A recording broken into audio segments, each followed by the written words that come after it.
welcome to the Helping Families Be Happy podcast, where we explore the often messy world of family, love, and relationships. I'm your host for this podcast, Christopher Robbins, the co-founder of Familius Publishing, husband, father of 9, author, fly fisherman, backpacker, and aspirational musician based in the Central Valley of California. We hope to bring you nourishing, real-life information about love, family, relationships, and life. I'm happy to introduce today's guest, Dr. Carla Marie Manley. Now, Carla Marie Manley is a practicing clinical psychologist, author, and advocate who makes her home in Santa Rosa, California.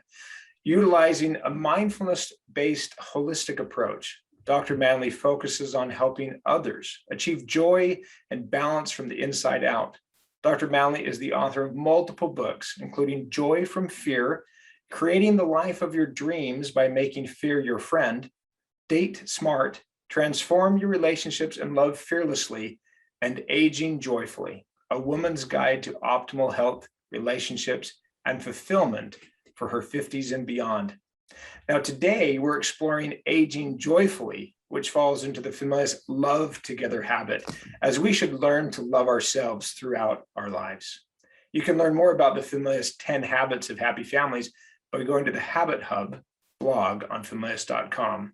But now, welcome, Carla. Thank you for joining us. Thank you so much for having me. It's always a pleasure. Thank you. It's a pleasure to have you. Now, this is a little ironic because we're speaking today about aging joyfully, and your book is specifically targeted towards women. So is there a problem with me as a man facilitating this conversation? Can I add anything?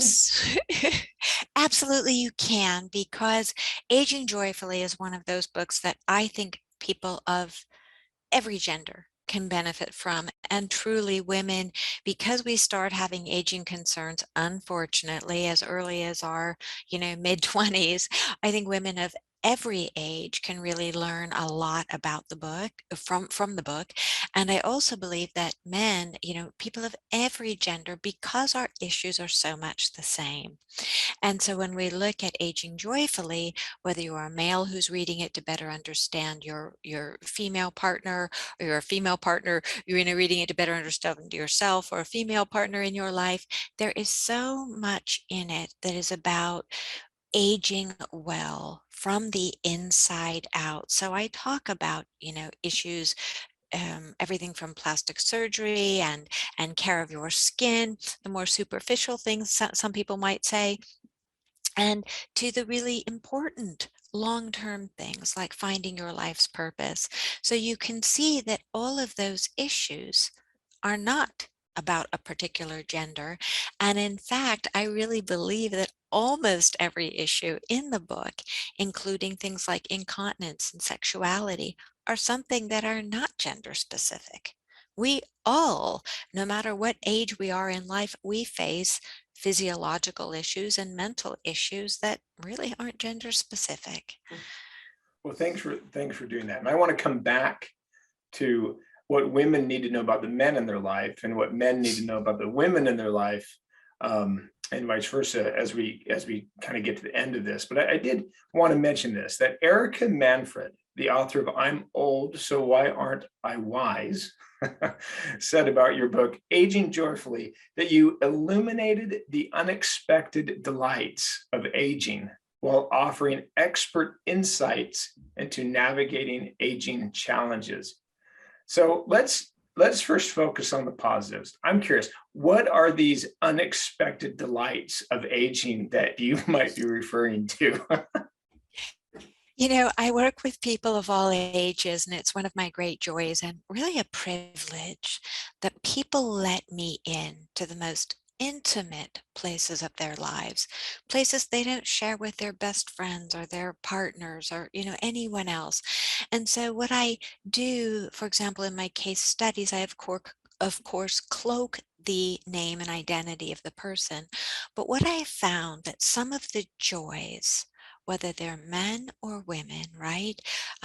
That we are finding that people who get past child rearing years or toward the end of the child rearing years, they're waking up to a completely different part of their lives. They may have been so busy being good providers, good moms, good dads, good, workaholics, whatever they were, that they wake up and they say, oh my goodness, I'm 40 or I'm 50 or I'm 60 and I'm just finding out who I am because now I have the time and the energy to get to know me. Now, this is really an interesting piece of it. So many people, in fact, a woman I'll be working with later today, she's one that really reminds me when she'll say she's, well into her midlife, and she will say things like, you're helping me find myself. I've never known myself. This is so amazing. Each day I wake up, I'm finding out more about who I am and who I was meant to be. Talk about the joys of aging.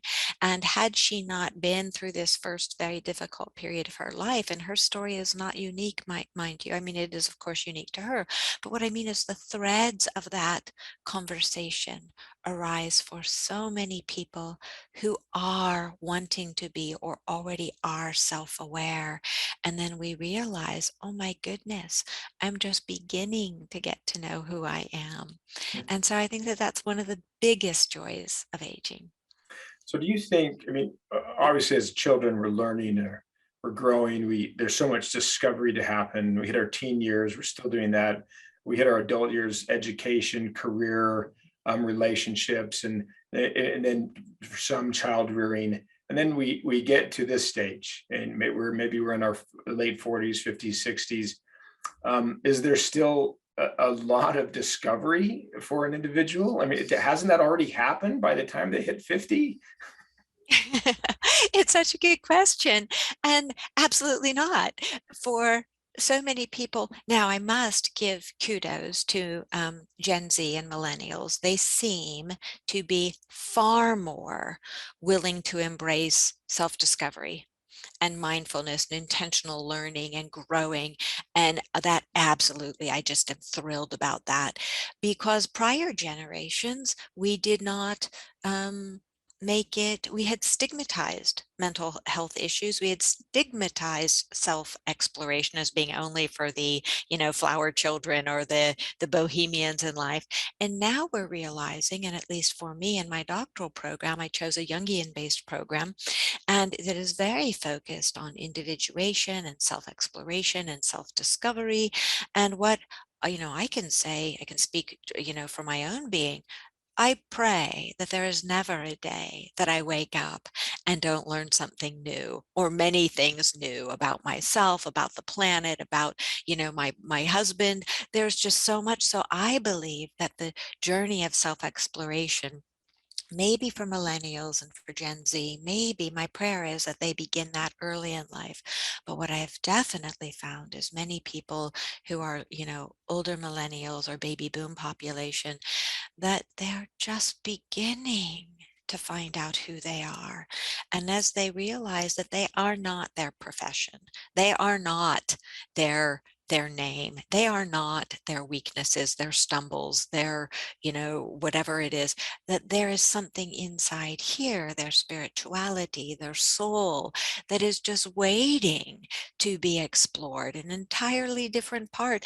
And so for many people who have been very career based and success based, and all of those things are important. But to me and the work I do, it's this work that is always there to teach us, always to teach us. We just think we're doing something really wonderful, and then we get a shot in the arm of humility.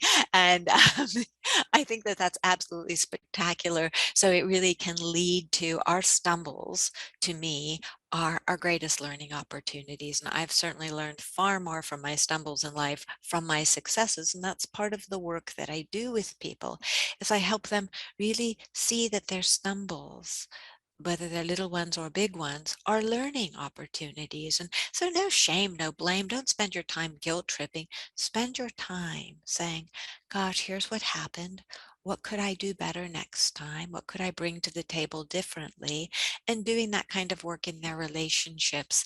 And so to me, again, that's one of the benefits of being able to do work at any time in life, but particularly if you're blessed enough to have the luxury of a little more space and time in your, later years, whether it's midlife or after that, to really get to know yourself and use anything that's happened to you in life, good or not so good, to learn more about who you are and who you want to be. Right. I love that. And it reminds me of what Warren Buffett said. We might have quoted this already on the Familius podcast before, but he's the Oracle of Omaha, one of the greatest investors of all time, and a very wise man. Not to suggest that investing makes one successful or one happy, but he seems to be a very well grounded man, and he's in his late 80s. And what he said was that you should, before you retire every day, you should have tried to learn something new. And he said that learning something new every day really helps you as you progress through your life. Well, let's just talk about age for a second. I'm curious, is there a difference between in your study between chronological age and perhaps emotional age or real age? Another really fabulous question. So I believe that our chronological age is just a number. And so for me, I'm not really big on chronological age, but you could ask me, how old I am. I'd be saying, well, why does that matter? Don't you want to know who I am? Do you want to know how much I weigh as well? Right. And same thing when we look at, younger people. I don't want to look at a younger person and say, how old are you? I want to say, who are you? Tell me about you. What makes you tick? Right. So chronological age, I think, is simply a number, just like a scale weight is a number. It's really meaningless unless we contextualize it. So for example, I work with lots of people, as I've said, and I might meet someone who's 60 who has the emotional maturity of a 7-year-old. And I might meet someone, and I'm definitely blessed this way to meet people in their 20s who have the soul quality and the emotional intelligence of a wise elder. And so I really look at, it's not about how long you've been on the planet, what your chronological number it is, but what have you done with your years on the planet? And that's not meant in a judgmental way, because many of us are brought up in environments where self-growth and self-development simply aren't on the table. You don't know they exist, and maybe you're not exposed to it. So for me, it's about when you are exposed to how to become a fuller person, what are you doing with that? And so I hope that answers your question, that again, it's not chronological age. I'm looking at what is your age as far as being a joyful, different from happy, from being a joyful, fulfilled human being. Yeah, thank you for that. So I know you've touched on this a little bit already, but I wanted to come back to it. And that is, we've all lived a certain number of years. And you've mentioned, we've made mistakes. We've had situations happen that we weren't happy with. How can we, without remorse, look back on our own mistakes and experiences while still looking forward to this unknown future? How can you balance that? How do you help your clients with that? Such another really good and deep question. So I am not a believer personally in blame or guilt. And here's why. I think that blame doesn't really serve anyone. If I blame you or blame her, really what I would be better off doing, what we are better off doing, is saying, hey, this didn't work for me. Let's find a way to improve the situation. Then I look at guilt, which is tied to, you're talking about remorse. I think guilt is important for one reason. And I always use this example with my clients, I say, if you stole a candy bar from a store, guilt would pop up and say, uh-oh, bad mistake. Take the candy bar back, tell the owner you made a mistake, and make amends. Give money to the Salvation Army, buy a homeless person a candy bar, do something to make amends, and then leave it be. Once you learn the lesson and make amends, let it be. Do not let it haunt you. Do not haunt another person if they have made amends. So to me, it's really about learning from that experience, vowing not to do it again to yourself and to somebody you may have hurt, making amends and moving forward. So again, you can see that forgiveness is tied to this, that it's about forgiving the self and forgiving others. And some people confuse forgiving others. They don't want to forgive others because they're afraid the injury will will happen again. So you've betrayed me and I forgive you, you'll betray me again. Not necessarily. I can forgive you and forgive you for harming me. I'm not talking about you specifically, Christopher. I'm just talking about, anyone, I because understand. you've not harmed me. But the point is that if we say, "Oh, I see you've harmed me, you've betrayed me, and I forgive you," and sending that into the universe, into, the divine, to God, and feeling that lightness in me of not carrying resentment or a grudge, right? And if you can't make amends to me and show me that you will not harm me again, I'm talking about, somebody who has betrayed me, then I can still forgive you. I just may have a very strong boundary around how close I let you get to my emotional world and my physical world. And that's how I work with clients. And I work from that paradigm of really slowing down. And I'm not saying you want to force forgiveness of yourself or someone else, but if you're not able to forgive, it's about doing that work to see, where is that lack of forgiveness coming from? Where is that need to be, steeped in resentment or blame coming from? And then we kind of dig that out and work on it, because I look at almost every life experience, if not every life experience, as an opportunity to grow. And so if I'm carrying resentment, it's harmful to me, it's harmful to, you, the person I'm in relationship with. And if I'm resenting myself or stuck in what I did wrong in the past, it's only causing me anxiety and stress and depression. So again, that's the formula I use when working with clients. Is I give that example of the candy bar, and then we work through whatever their issue is to find the lesson, to work on getting toward forgiveness of the self or others, and then, if necessary, creating really strong boundaries so that that forgiveness that comes, that we don't make the same error again or Yeah, allow that to happen to us again. I really appreciate that a response about my question. It seems, and maybe you can correct me, it seems like so much of what we learn as children is applicable for the rest of our lives. And we tend to forget what we learned before we were 5 years old. Oh, Christopher. What a question. You're jumping ahead into my fourth book. Well, let's not go there then. Let me ask you a different. No, it's okay. I'll answer it in a quick way. If you were raised in a good enough environment where your parents were attuned to you most of the time, of course, you've learned good life lessons that you can likely carry with you for the rest of your life.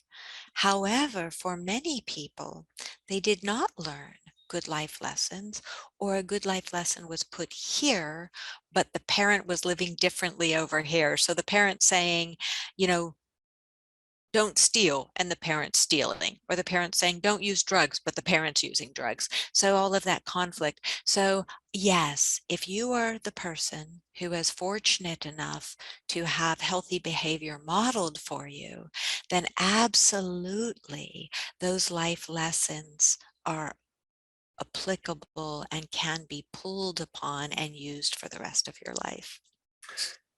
So let's talk about joy. So Okay. you use the word joyfully. So I think we all understand what aging means. We can't escape it, even though many of us try to figure out how to reverse it. And the industry that supports the idea of euthanasia is a multi-billion-dollar industry. But what does it mean? Why did you choose the word joyfully, and what does that mean for you? Okay, so my first book with Familius, I just love the book, is Joy from Fear. So it used joy, and Aging Joyfully uses joy.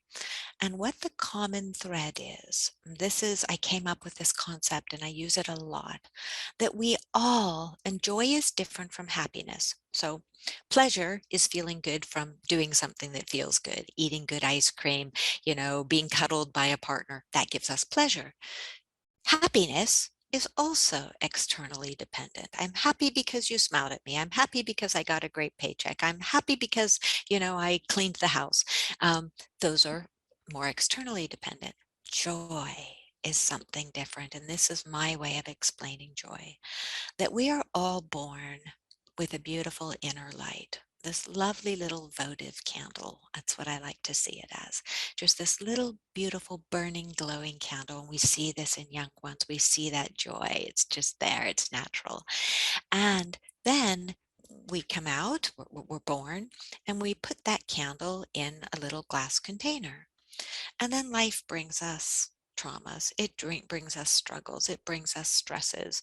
And so soot builds up in that little candle, and it builds up and it builds up in the glass container, mind you. And if we have good enough parenting, they teach us to pay attention and to wipe off the soot and everything will be okay. And here's how we can do better. But for those who either aren't taught that or forget because life gets very busy and very stressful, we forget to wipe off all that buildup of trauma, of negative news, of mean pokes at us, of life stressors and challenges. And so we think, oh, where'd my joy go? Where'd my happy go? And society says, oh, it's over here. Buy more, press buy now. Oh, it's over here. Eat more, drink more, use this, use that, take this pill, take that pill, then you'll be happy. What they're forgetting, to me, is the essence of life, which is, wait a second, you have joy right in here. It's that candle. Let's take that votive candle. Let's take that glass and let's wipe away the soot very carefully and very mindfully, and you will find your joy. It's been there all along. And so let's bring that to aging joyfully. I think that part of aging joyfully is, as you said, our society teaches us, look prettier, look more handsome, get more this, get more that, and then you'll be happy. And then you'll age joyfully because you have, this or that car, or this done to your face, or that done to your ears, or this done to your whatever, right? And we forget that, yeah, some of those things might make you feel good, and that's not good or bad. It might make you feel good, but that happy is also good because we want to be happy. But that joy, the one that is with us forever, and it's, to me, it's like that godlike divine feeling of yes. And so we can find that. And when we have that, all that stuff out there really doesn't matter so much. Yes, it's nice to have enough money to have a roof over our heads and to feel, safe and have, clothes that are comfy and all of that. But most of the time we get distracted by it, and we get distracted by society, and we forget to tend to our joy. So if we learn how to tend to our joy, that is one of the gifts that can come with the more with the increased amount of time we have as we get older, because we have, let's hope, more time to polish off all of that buildup and to teach others who are younger than us how to polish and to get their buildup off, so that we can make life, the planet, Earth, feel more joyful and safe for everyone. Yeah, that's very helpful. I can see at least an article on the Familius blog, or maybe even another book called "Pleasure, Happiness, Joy: How to Live the Abundant Life." Oh my goodness, I love that. Well, Okay, we'll have to write that down. But yes, it's yes. And that's because there is so much abundance. And it gives me chills, because sometimes I'll be working with a client and I'll say, well, I want you to go. And I love giving homework because I don't want clients to be tethered to me forever, right? I want to give them the tools, which is why I write my books the way I do. I give tools in my books, right? That way you can do therapy on yourself if you have the wherewithal. But I'll say something like, I want you to go for a walk and just appreciate nature. Just listen to the sounds and the abundance. And I'll have clients say, oh, it's so boring. And I think, okay, so there's the work right there. That if we cannot see the abundance around us, the abundance of nature, the abundance of a sky and water and all of those things, then it becomes a circle of anxiety and depression because we're not seeing the abundance that's not only right in front of us, but the abundance that is ours to care for. Stewards. Yes, I love that word, as steward. Yes. Word. Okay, a couple more questions. So you talk about wisdom and grace.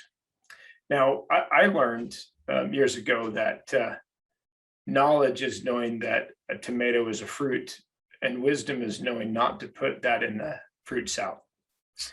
So when you talk about wisdom and you talk about grace, just help us understand what that means in terms of aging. Mm. I agree with you 100%. In our world today, so many people are able to spout off facts.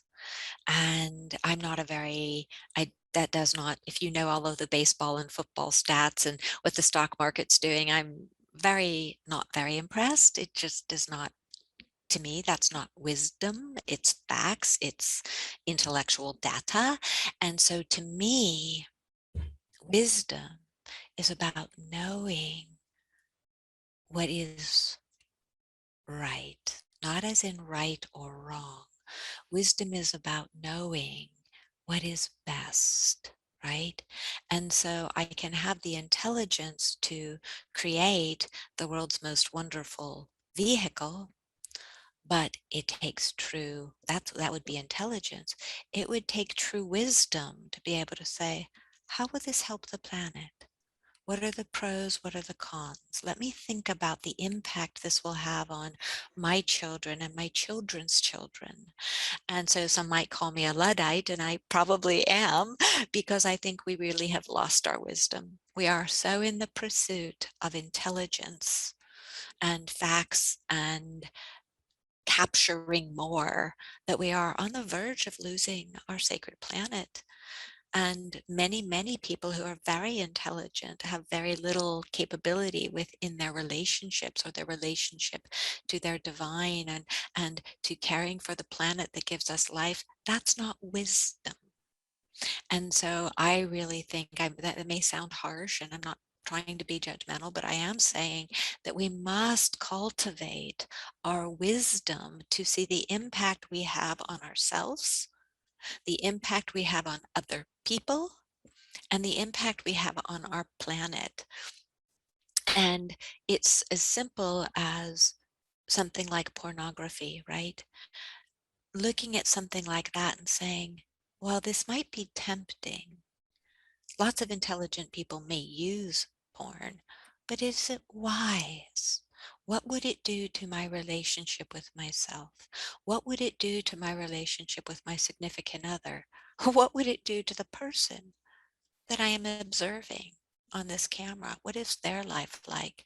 So that's an example to me of how we use wisdom. Wisdom is also something as simple as a purchase.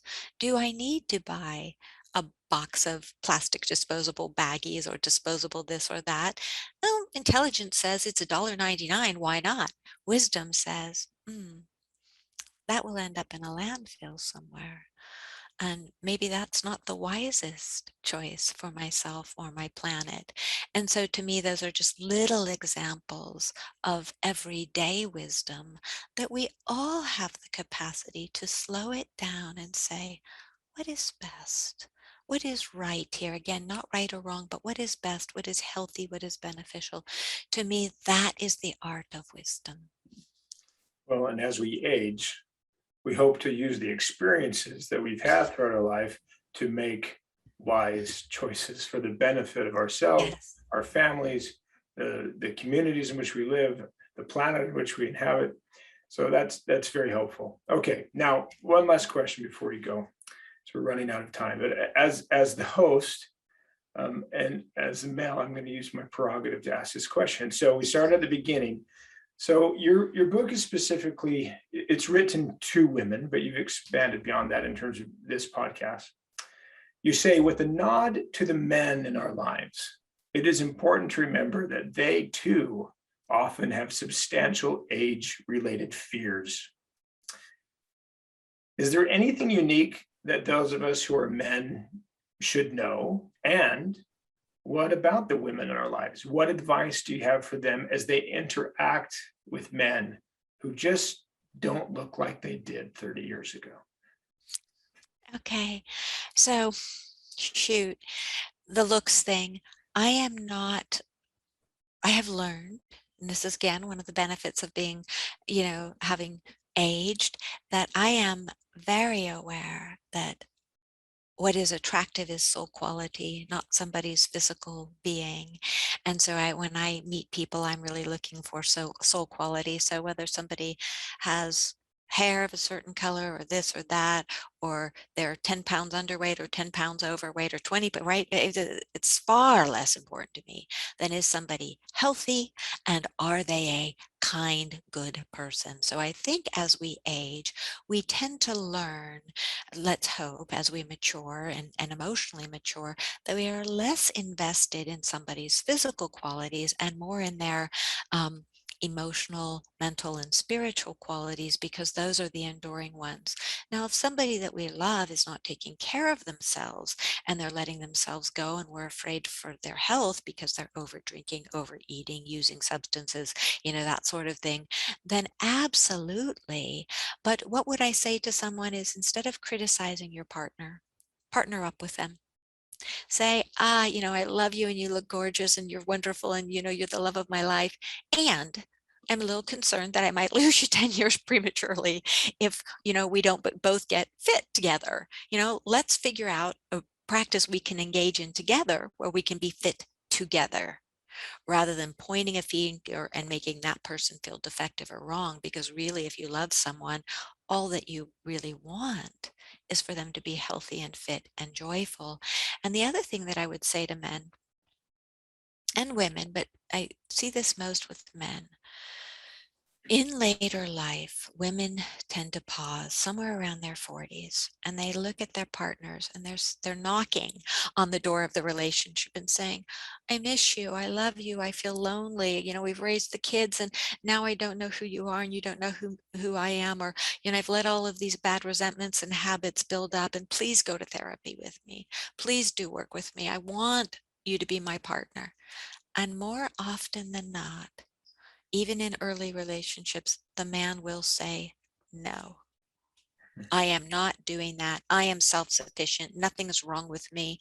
And every time that this ends in divorce, which it often does, the man comes back and says, please take me back. I'm willing to do the work now. And the woman has moved on. She is too tired. She is too angry. She is too done, and she moves on. So for any man listening, and I have to give a nod to a Familius author that I interviewed. I'm blanking on his name. He's the one where the book looks like a baseball home run or something. What? The, I have to think about that. anyway, it's a Familius book on fatherhood. And the author said to me, he's a man and it's about fatherhood, and he's probably in his mid 30s and he's a lovely gentleman. And he said to me, every man should want therapy in his marriage. Therapy is a must in every relationship, in every marriage. It's a must. I wish I had known that 5 years ago. And I said, thank you so much. And I even told him, I said, make sure you make that your platform. Make sure you will have women buying your book, even though it's oriented toward men, because it is so important. And I've used him as an example, not using his name because I don't like to give away names, but which is probably why I can't remember it right now. But, and every time I tell couples that story, the woman is saying, oh, please, please, I hope he does some huge advertisement on that, please. And so I think it's so important for men to realize the world's best dad during and after divorce, it's not that one, it's the playbook. It's the father's playbook. Do you know the Oh, one I'm talking? right. That one is not out yet. It's coming out in January. It's Okay, that's why called, it's not, for our it's not listeners, on my, it's called yes. Rookie Father. The rookie father, that's it. And it's not on my bookshelf. I have my Familius books lined up back there because I'm so proud of them and I love my publisher.